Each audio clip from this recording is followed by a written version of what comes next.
welcome, ladies. Hi. Hi. Oh, I said welcome, ladies. Hi. If anyone was here like a bit earlier, we were so freaking loud backstage. We all decided to do like a little pep rally, hands in the middle, to do like women in immersive tech. And what do I yell? Women in happy hour. As you do. Okay, back to the show. Hi. So we're going to tell us a little bit about yourself and what you do. And Cool. I'm Angie Davis. I'm an Australian based in the southwest of France.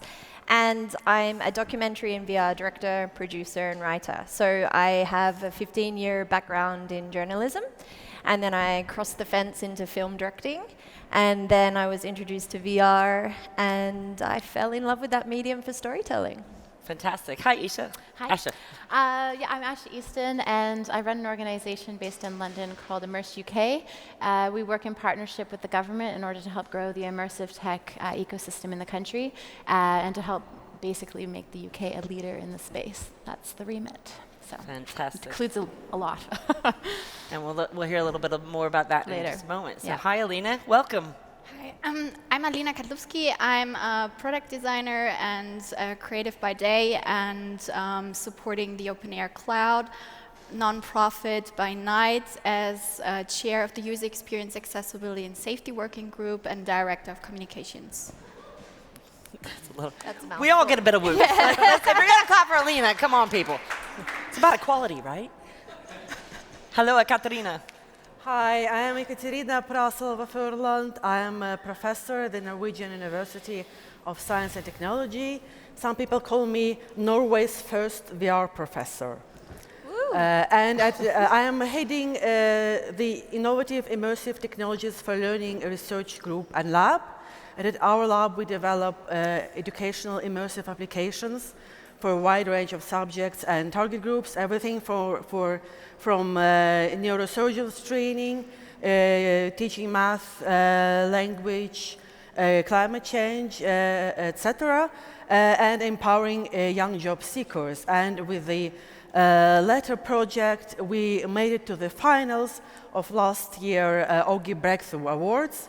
So I'm really happy to be back here at AWE this year as well. Fantastic. And hello, Leen. Hi, so I'm the founder of LucidWeb. We focus on web VR and web AR. I'm also co-founder of Women in Immersive Tech, and I'm also knowledge manager of XR for All. Fantastic. So I thought we'd kick off with a little bit more about the Women in Immersive Tech and how it got started and everything. So I have control of the clicker here. So I am control. So I'd love to start with you, Leen. So tell us a little bit more about the Women in Immersive Tech and like where it all came from. So if anyone has seen Leen's keynote this morning, which was completely brilliant, and what she's been up to and doing, and I've known you for many years, and so it was nice when a lot of the Facebook group started. And so tell us about the beginnings of Women in Immersive Tech.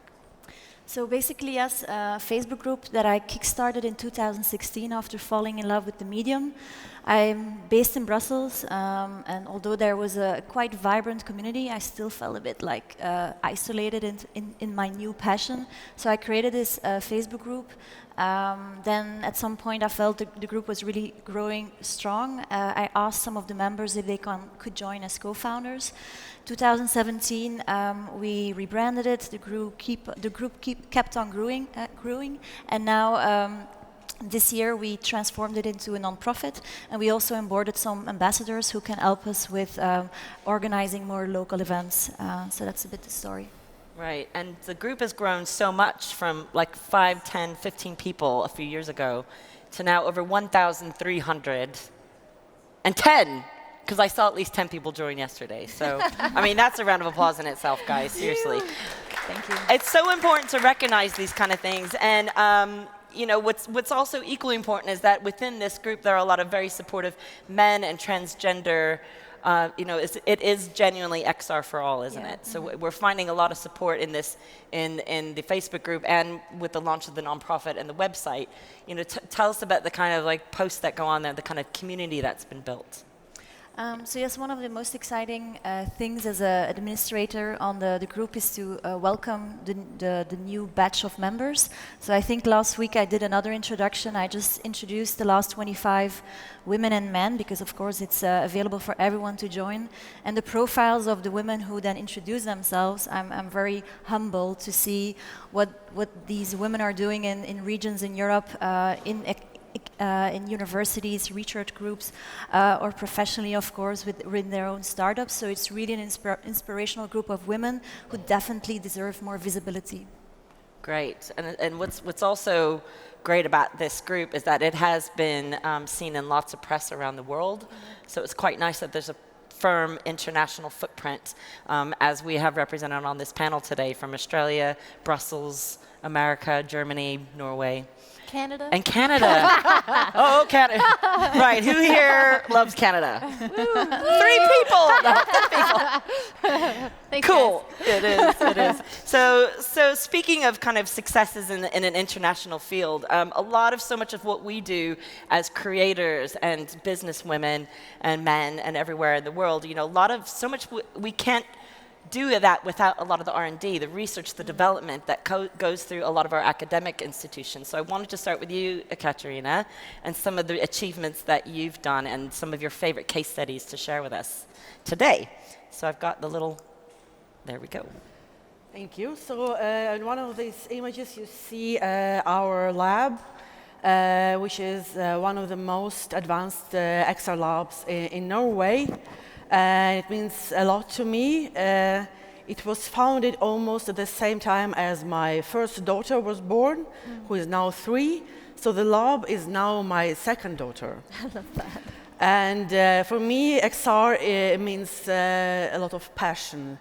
So actually, my husband often tells me, you love your VR lab more than me. And to that I answer, don't worry, darling, I love you equally much. That's good. A lot of love. So we do a lot of projects, as I said, for a wide range of target audiences and stakeholders.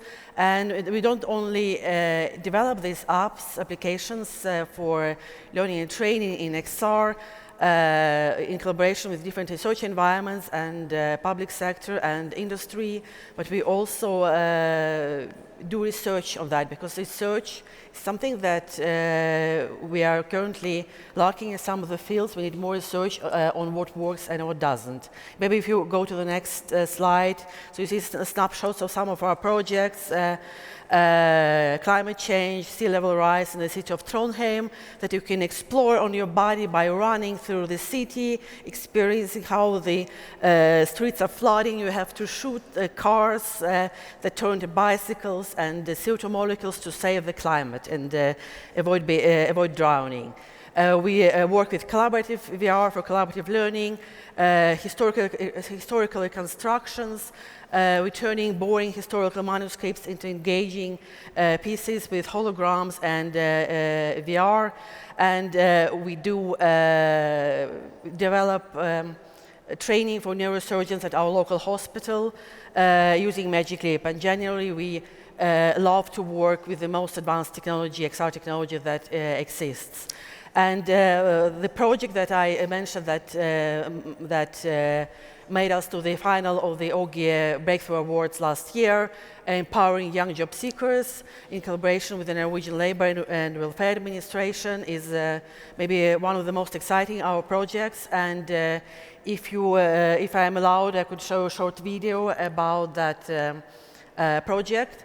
It's actually about giving young people, young unemployed, under the age of 25, the possibility to explore different professions in VR in a safe, engaging manner, so that they can take an informed choice about their future careers. So should we roll VT? Yes. So at the moment we have made 3 different professions. The first one is fish farming and aquaculture. And fish processing, and obviously, the video is going to... Yeah, we need to play the video, please, backstage. Thank you. If you look into a fridge for salmon, Most probably the salmon will come from Norway, and obviously salmon is very important in Norway. And in this video, you can see if the video is going to play. Yes, tech support. Können Sie helfen mir? Können Sie helfen? Show us some Achtung, salmon baby. action. Nope. Clicking doesn't help? I know. Let's see. It's just a tech show, people. Let's see if this... Let's try this again, folks. Sorry about this, Ekaterina. It's a good video. And if it doesn't play, you can still continue to talk us through it. So let's see. Thank you. Dankeschön. Okay, so this is now you're in the middle of a beautiful Norwegian fjord. Normally the weather is quite bad, not sunny like here. So here you can feed the salmon and swim with the salmon and pack and sort the salmon. The fishes with the orange spots are those bitten by the lice. And here you have an overview of different tasks where you can get points for example, washing your feet. Hygiene is very important. Another profession is electrician on a windmill. Something where you can also have different tasks. You can check the cables.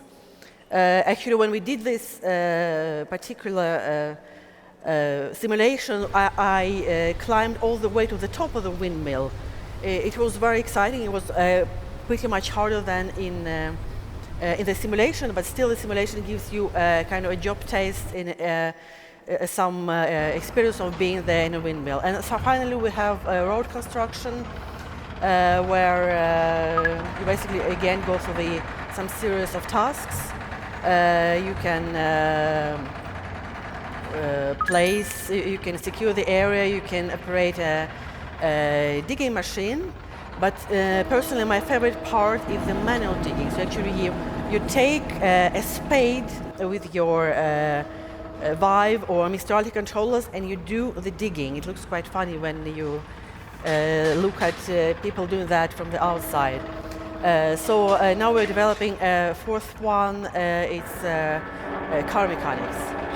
So hopefully in a year or so, in every unemployment office in Norway and hopefully also in Europe, there will be VR stations where young unemployed could try out different professions and make career choices that are right for them. That's a round of applause. I would clap, but I have one hand, folks. So that's a round of applause. Thank you so much. And we're going to do a little bit of a deep dive kind of like as a group. So I want to move on to Alina. Hello, welcome. Hey, welcome. Thank you very much. Let us tell us a little bit more about your AR Cloud initiatives. Oops, sorry. There we go. Sure. As I funny just mentioned before, Leen and I, we actually come full circle. So we first met at Agility almost 2 years ago, where I was still a final graduate working on my WebXR portfolio and never thought that we actually get to share stage together. So it's been great. As well as I've been, Open Air Cloud is during AWE now celebrating its first anniversary, and as me as well, I joined just a couple of weeks afterwards as one of the active founding members, and it kind of evolved in the first year. We've launched our first State of the AR Cloud paper, and just 2 days ago, if you haven't been part at our second State of the AR Cloud Symposium, we announced that we are now, with the foundation that we set with our research paper, getting to the nitty-gritty part where we building as our main goal for next year, working on our open spatial computing platform.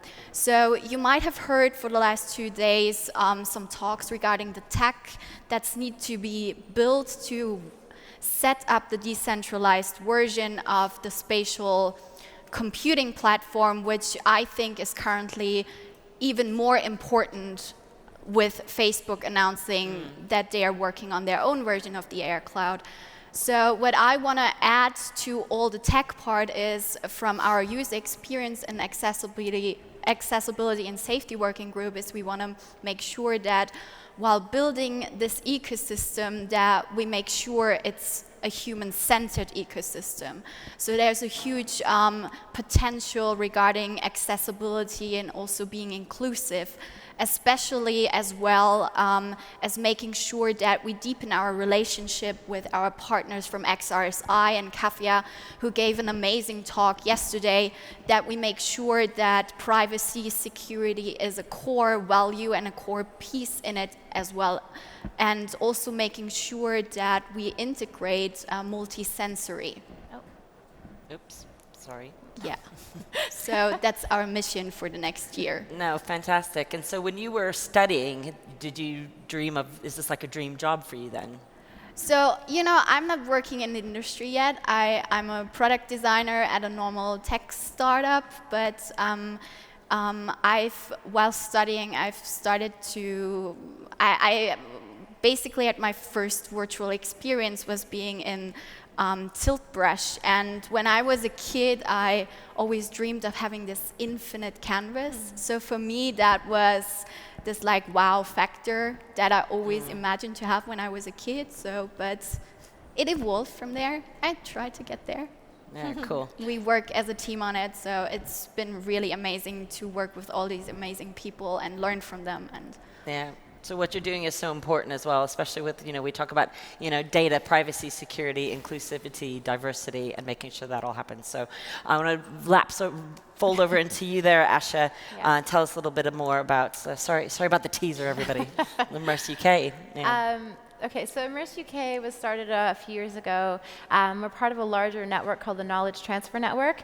And the best way to describe the the KTN is it's like a hive mind of experts of all different fields, all under one roof. And so we have like a manufacturing team, 5G, AI, cybersecurity, space. We have experts in all these different fields. And the KTN is a decades-long partnership with the government and Innovate UK, which is the branch of the government that gives out research and development grant funding. And the purpose of the KTN is to help facilitate cross-sector innovation and to help UK businesses to scale and to grow the UK economy. So Immerse UK is part of that, and it was set up specifically to focus on the immersive tech sector. As you can see, we facilitate cross-sector innovation, working with all those other teams and trying to position the UK as a leader in immersive technology. As you can see from the next slide, we have an incredible advisory board with That's an immersive party right there, folks. Yeah, it's honestly, it's so amazing because we get this incredible bird's eye view of everything going on in the space. Our advisory board meetings are a really cool temperature check of the industry, and our content working group and access to funding and finance working groups. We really, you know, are doing deep dives every couple of months to trying to figure out what we need to do to move the needle in the sector. You know, the remit is quite vast, so when people say, what do you do in a given day? I say, well, I'm constantly trying to figure out what the industry needs to move forward and trying to make that happen. So, you know, established an innovation partner program that helps, you know, large companies that are not using the technology learn how to get their foot in the door, and then if they are interested, we have a pipeline of 4,000 immersive tech professionals from all kinds of companies that can provide solutions. We help startups in the space to grow. We work with them on investor readiness, access to funding, anything that they need really, and partnering startups with bigger companies in order to apply for R&D funding from Innovate. We work with R&D labs and universities and help to map out like what research is going on where in the country, and how to partner those researchers and universities with businesses so they can work together. It's vast. I mean, we also have an enterprise program, so we do deep dives with events, workshops, roundtable speed networking around specifically, for example, immersive in health or AEC, manufacturing, gaming, advertising. It's, you know, we try to, yeah, it's a vast so it's remit. Really boring. It's really boring on a daily basis. Yeah, no, you know, and some really tangible things come out of it that are pretty exciting. We just had for example, we just ran a policy hackathon with around immersive in health, and what came out of it was, because they were, you know, we had people from the NHS, the National Health Service, was you know, they tackled an issue, which is that to get, you know, a healthcare app into the NHS takes years, and it's, you know, there's lots of people trying to dabble in healthcare, but actually it's not as easy as you think. So they start building these products, but they don't realize the timeline to get it out is really complicated. So they developed this idea that's now moving forward, where they want to try and build a platform for the NHS, which can then become a pipeline to make ease of access, to the system. And so there's really that's the kind of thing that'll kind of move that forward in that space. Yeah. So there's little things and there's massive things. If you're curious about more of what we do, come and talk to me after. Yeah, well, I mean, so KTN, if you missed it, it's Knowledge Transfer Network. Yeah. And it is about collaboration across sectors, industries. No, so that's we have the same enterprise, thing, but and there's creative. Exactly. And on this slide, I love this slide. I just kind of want to go hug it. It seems so disturbed, but serving a purpose at the same time. What am I talking about? You've got lawyers, we have broadcasters, we have real-time engines, we have universities. Well, and one of the reasons that we have lawyers there is I established this new program for startups and companies that need to understand more about, for example, tax credits for interactive gaming. Interactive gaming tax credits are not just for gaming companies; they're also for immersive companies. And what goes around with that, how to understand IP and contract law, what kind of insurance you might need as an immersive company. So really tangible things that, that people sometimes don't think about. Yeah. And because we have people coming into the sector, as everyone knows, from all these different backgrounds. Yeah. So it's important. And also, it's good to integrate with the lawyers into these immersive spaces because it is crossing over back into security and data and, the kind of codes of conduct. And big up AWE again for establishing that as a major conference. So thank you. Yeah. So hello, Angie. Hi. Hello. Hi. Let's talk a little bit more about your. I think. Oh wait. It might be. Did it jump to Lucid? Didn't it? Maybe. Okay, I think it did. Let's find out. Right, is that XR for all. XR for all. So we're going to jump back to Leen momentarily. See you soon. Yes, so see you soon. See you soon, Angie.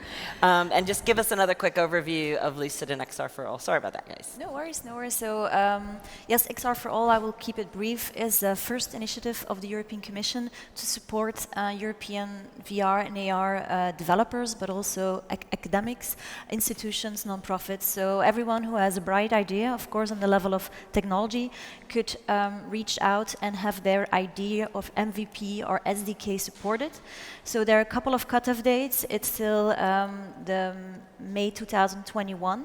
A couple of cutoff dates where you can apply. The first application you will receive 10,000 K if you're selected. If you're selected, then you can have your product built and you receive 40,000 K. So it's really to see from the European Commission if they give out 1.5 million to startups, what kind of technologies will surface, because they don't have a clear idea and actually they want to come closer to where the community is today. So it's their bottom-up approach to have a better understanding of how they have to invest in the research agenda moving forward, and also on the level of ethics, for example. So yes, if you're interested, apply. And then LucidWeb, of course, is my own startup in the space that I've been building since 2016.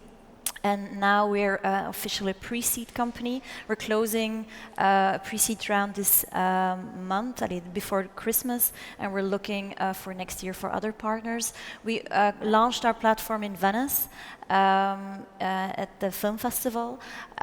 It is primarily focused today on VR and the browser, but we're definitely as well building a lot of proof of concepts in web AR.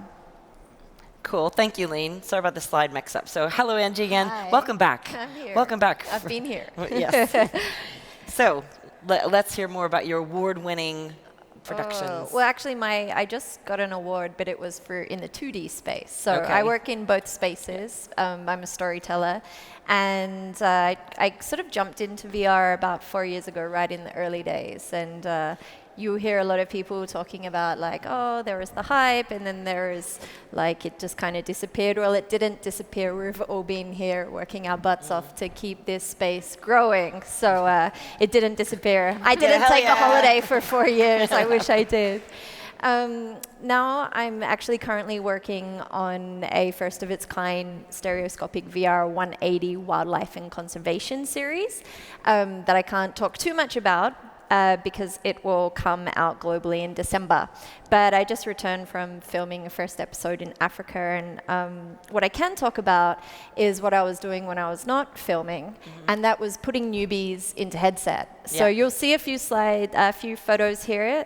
They're just a few moments that I found really fascinating. I love putting new people in headset, but this was the first time I got to put such a diverse array of people in headset. So the first guy is a Samburu warrior.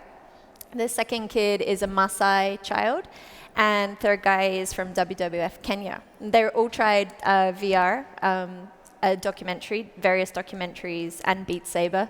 And How did that go down? What was happening? seriously, like all the wildlife rangers just started smashing mine and my kids' high scores. So I'm in trouble with the kids at home. They're like, "Where did we go on the scoreboard?" I'm They like, got some skills. KWS Wildlife Ranger just kicked your ass. So You don't hear that every day. no. But what I was really blown away about was that everyone that came out of headset for the first time, first of all, people that have never been educated could navigate. Yeah. So that was really interesting to me. Then they were coming out and being like, oh, wow, this would benefit my community in this way, whether it being a way of telling stories, whether it be through being able to educate, or whether it be for training. So I was really impressed with how they were able to see the technology as serving their communities. And I think that's what VR really means for me as a content creator, is this like sort of borderless opportunity to really tap into deep, impactful work. So my work is all involved around the environment. I have a surfing background. My first step into journalism was as a surf rider, and then that naturally went into travel. As an Australian, surely it's on the contract when you're born. Yeah, but my career began in Tokyo, of all places. Of course, yes. So yeah, it was been quite diverse. But when the first piece of VR that I saw was actually one of my mentors. He's a director, and he was asked to make a VR piece.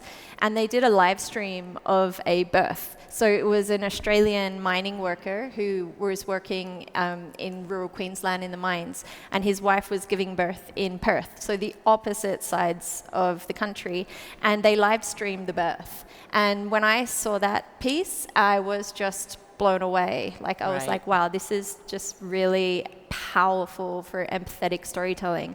And I really think that VR has this potential to, just dissolve these boundaries.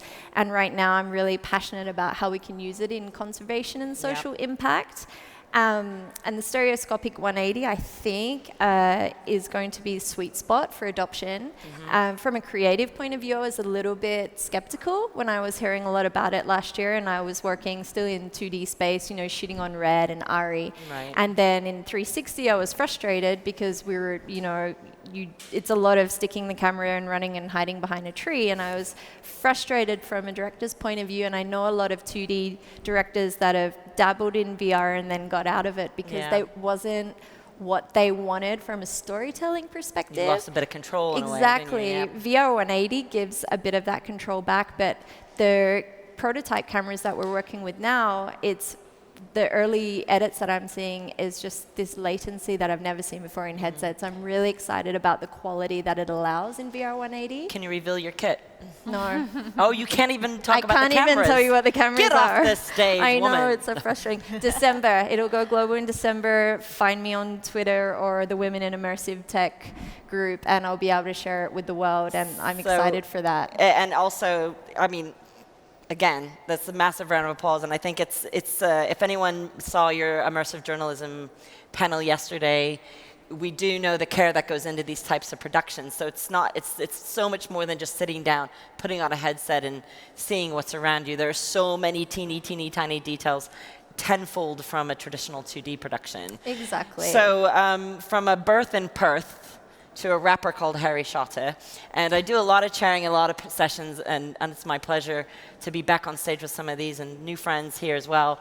And I rarely get to talk about some of the projects that I've been working on. And Asha's actually at one of these. You may be in the scissor reel. It's amazing. So I'm very grateful to be able to share my latest project, which is an immersive 3D spatial audio location-based hip-hop experience. So cool. And it's with an artist called Harry Schotte, and he is currently the Guinness Book of World Records for most words wrapped in a song.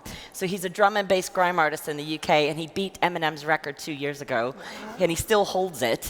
And he actually got a shout-out. Eminem gave him a shout-out on his last album, which is pretty cool. So this entire project was originated from Playlines, which is a studio that is a location-based, audio-led, site-specific studios which take a unique and unusual venue and give players an opportunity to explore a branching narrative through audio only. So the visuals in this case are your imagination, are real-life actors around you who get integrated with the show. And for this, it's a basically part concept album, part silent disco, part Pokemon Go, part Punch Drunk Theater, part Bandersnatch, part have a hip-hop party, right? Yeah. And we've been launched it a year ago at the Future Storytelling Summit in New York City, and we got an Innovation in Storytelling runner-up prize, and then became a partner with Bose. And also yesterday, Bose, if Daniel's in the room, thank you, big up. So we have Bose as our tech partner now, who have launched their frames, which are a simple pair of sunglasses. But not that simple, ladies and gentlemen, because what's going through the frames of the glasses are the noise cancellation audio, where we were able to then program a full show through a full three-dimensional 360-degree spatial audio. So you put on the frames, you become a character in the album. Different characters are approaching you by audio and in real life. We're also part of the Digital Catapult's Surroundscapes, which is touring around the UK, and just got made was the feature experience at the Rain Dance Immersive Summit. So here's a little taster, and look out for some familiar faces in the room. And sorry for the swearing in this one too. I'm not sorry for anything. What's going on? It's good to see you. How you been? I can't believe we ain't linked up for so long. I've been so busy with work, I ain't even seen the team. The Consequences project came about from my manager Dave. He basically linked up with Rob Morgan, Playlines, and he kind of exposed me to what Rob was doing with the beacon technology, and they both thought it'd be incredible to tell this kind of story in this sort of setting through lyrics, through bars. When we had the opportunity to start working with Harry Schotte, what we discovered was that not only is he an amazing gigging rapper, but that he has a really amazing ear for the kind of dramatic monologue style of rap that's very character driven and that tells a real story. And we quickly realized that we were going to be able to combine his talents to create something that was part concept album, part silent disco, and part immersive theater experience. Because we were able to tell a story through rap, thanks to Harry, that would be straight out of the drum and bass and grime scene, but which we, through augmented reality, could put our players right in the middle of and let them explore freely. Storytelling in music's always kind of excited me. I've listened to many rappers over the years who have inspired me through their storytelling and stuff like that. So I thought if I could write a 3.5-minute piece telling a story, why couldn't I write a 60-minute piece with all kind of endings and all kinds of consequences and characters? In terms of this story, it isn't just a linear story that starts and finishes. It's got its own little elements where if you go this way, this happens. If you go this way, that happens. And I wanted it to be layered as well. So you might just hear one little peep out of one character if you go this way, but if you go that way, you're going to hear more about the character.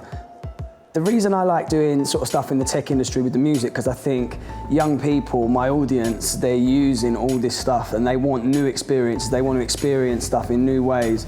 Young people just want new and exciting ways to get their content these days, rather than the same tried and tested manners of, of just putting stuff on the radio or just putting stuff on, the music platforms. There's other ways to get the message out there. There's other ways to put the music out there. And I think I'm just all about sort of creativity and innovation. And with the technology that's available, I'm not about using tech just for tech's sake, but if I've got a story that sells that can be enhanced by the tech, that's what I'm all about. And I think that's what we've brought together, particularly in Consequences. The partnership with Bose is incredible. We was out at FOST, Future of Storytelling in New York, made an introduction to Matthew from Bose. He loved what I was doing with the music, then he heard the Consequences stuff and he's like, wow, I've got these incredible frames that we could, throw towards you guys for the project. And, in terms of the spatial audio, that adds a whole new element to what we're doing. And I think that can be developed further in terms of future writing, future projects, future stuff with Playlines, future stuff I'm doing. It can only enhance what we're doing with that kind of spatial audio from Bose. That's Consequences, ladies and gentlemen. You might have seen, oh, no, thank you. So my background is MTV and BBC. I've worked on The Voice. I've worked at ITV, across the board with record labels, pop culture, entertainment. I've seen this space change so much, and it's been so nice to see the developments in technology and platforms and products. I want to kind of go back to you, Ekaterina. How have you seen this industry change, and what has been the most exciting parts in development in technology for you? Well, I've been researching on immersive learning since 2002, and then it was Active Worlds and later Second Life. It was all desktop-based. So you can imagine how excited I became when I first tried out Oculus Rift. First it was DK1 and then DK2 and so on. So for me it was a relation to see how the technology changed through this period when I did research on immersive learning. Though even the technology changed pretty much, the underlying principles for supporting learning with technology, they are pretty much still the same, though of course they are flavored by the new technological possibilities. Yeah. And I would like to reiterate that it's really important to do research on how you can use this technology for learning, training, and other areas, and to find out what works and what doesn't. And that's what we do. We publish our results in peer-reviewed journals or conference proceedings and share it with everybody. So it's open knowledge totally again. Open. And we do a lot of dissemination at our lab, and you can follow us on Facebook, and you can come visit us if you happen to be in Trondheim. We are very open. And you must get like lots of new gadgets and free things. Yes, we have lots of very cool gadgets. We buy new all the time, budget permitting. And we receive a lot of the international delegations. We do innovation days where we highlight the newest trends in immersive tech, and actually twice we engage members of Women in Immersive Tech at these innovation days, the latest being this Tuesday. Fantastic. So please come to Trondheim and visit our lab. Free ticket to Norway! No, just me. Come on. Let's all go. Lock the doors. No one else is allowed in, just us. Let's all go to Norway. I've never been to Norway. I think that sounds good. And then, Leen, I mean, throughout your career, kind of going from B to C, B to B, what have you seen the changes from a business point of view? For us as a company, when I fell in love with the medium, it was virtual reality. So I didn't know in 2017 that now we would be actively working on proof of concepts in web AR. And I also didn't know that at the same time we would start experimenting with patterns or machine learning and image recognition. So I think, yes, it's just a very exciting space, and it keeps on becoming more exciting. For example, as well with the leverage by, for example, 5G. So for me, it's the best industry to be in. Right. So, I mean, and Alina, welcome back. Welcome back. As somebody that's kind of a little bit more new in the industry, like what do you think is coming in the future? What do you, in your opinion, are the changes that need to happen in a positive point of view? In a positive point of view, I think one way to be part of really rewriting history and creating a future for the better of all of us is to join our mission, join our open spatial computing platform mission for next year. We are really open. We have 10 working groups. So there's one thing, and I think coming from a product designer and having a UX background is there's a huge potential to really create this new human-centered spatial computing platform from a UX point of view. And you talked a little bit about the privacy and how a lot of, and Leen's platform, GDPR compliant and the non-bias element. So you can share a little bit more about your working group. Yeah, so I think it's really crucial that we also created, that's why for us early on we built this partnership with Kafia and her XR safety initiative to set privacy security as a core foundation in the spatial computing platform that we are about to create. Yeah. Perfect. And then Asha, the way that, again, you know, we were talking about an article in a news, that we saw in a newspaper the other day about, you know, immersive technology is this, it's that, and this is that. And you're like, I think you'll find, see slide 5, and the business that are involved. I mean, how are you? I actually hunted down that reporter and sent him an Tell email. us, can we share that story? Yeah, there was an article in the Times yesterday in the UK, and it was about the end of Google Daydream and BBC VR. They said it's done, and that's not entirely true. Anyway, it was very doom and gloom, and you know, another type of VR is dead type of article. It kind of made the rounds in a couple of WhatsApp groups, and so I just decided to find the reporter and hunt him down. I hunted him down, and I said, "Listen, I think you're doing a disservice. There are so many incredible professionals doing amazing things in the UK, and I'd like to get a bunch of them to speak to you if you would like to do a follow-up article."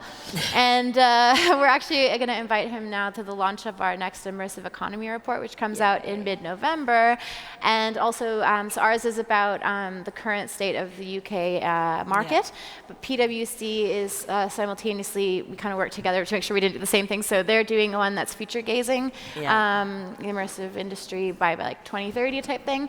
And so I want him to come and get a different perspective. He'll get a checkup from the neck up, honey, but go. he'll get a little bit something more than that. So, and then as far as like production, what would be your dream kit and format coming out? Well, I just think that I'm extremely lucky to be working in co-production. So we're working across, you know, I'm in France representing kind of Australia, and then working with Australian tech companies, and then working with production companies in the UK and the US. So we're driving all these skills together and able to then really test the future of the kids. I can't talk about the kids, like I said. But what I'm really thinking that needs to happen, and I was talking about this yesterday on the journalism panel, is investment in content. So from a 2D perspective, you know, like to make a feature film, to make a feature documentary, we need great money to hire great teams and to tell great stories.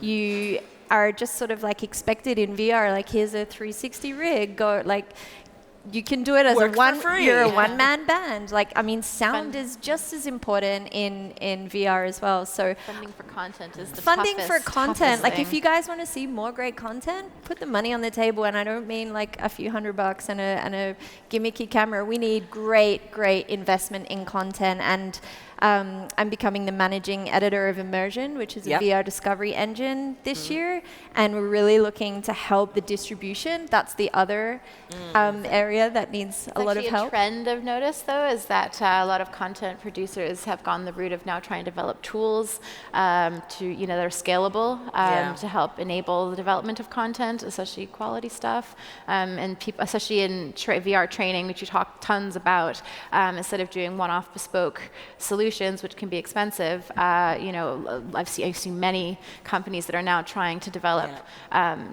even like specific platforms for different industries, and it's pretty interesting. The ROI is there as well. I mean, in the early years, you were told like, but who's going to see this? I mean, Quest is going to sell like 1 million headsets this year, and Go is out there to everyone, and now nearly $100. It's going to be so scalable. Right. My kids are growing up with VR headsets. Everyone in a family can share one. You don't need to have one each, like a mobile device. And with